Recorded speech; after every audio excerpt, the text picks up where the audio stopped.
Thank you all for being with us today for this historic World Health Assembly in WHO's 75th year.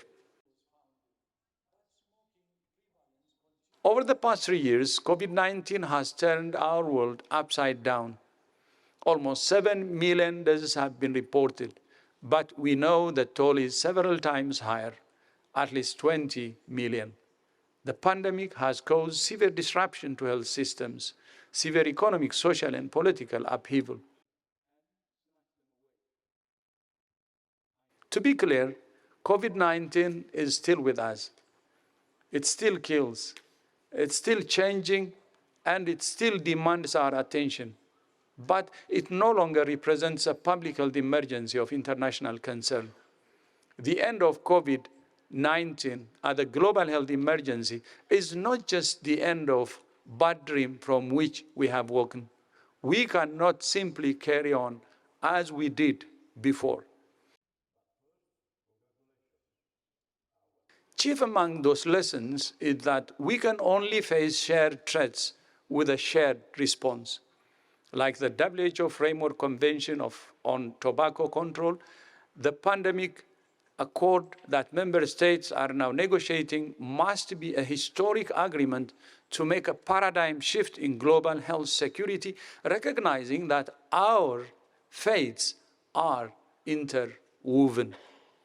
This is the moment for us to write a new chapter in global health history together.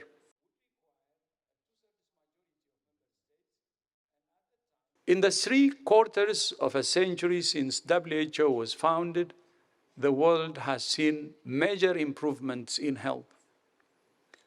Life expectancy globally has increased from 46 to 73 years, with the biggest gains in the poorest countries. 42 countries have eliminated malaria. We have pushed back the epidemics of HIV and TB, driven polio and guinea worm to the brink of eradication. In the past 20 years alone, maternal mortality has fallen by a third, and child mortality has halved. In just the past 5 years, new vaccines for Ebola and malaria have been approved and are now saving lives. Of course, WHO can't claim sole credit for these successes. The very nature of what we do involves working with partners to support innovation and countries as they implement policies and programs that drive change. But it's difficult to imagine the world would have seen the same improvements had WHO not existed.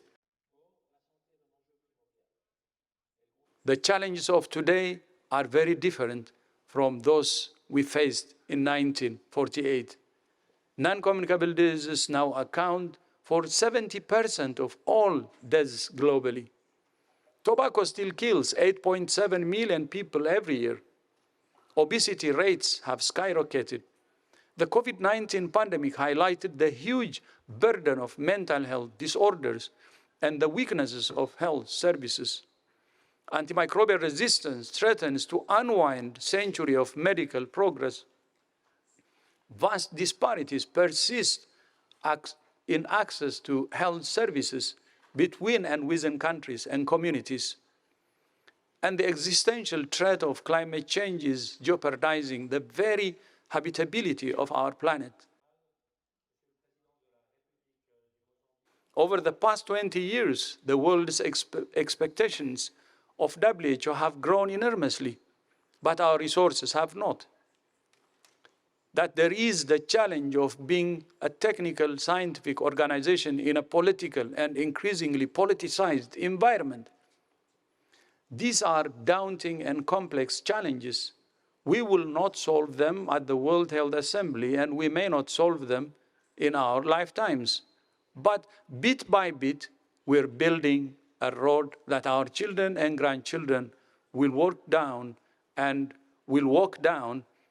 which they will continue to build.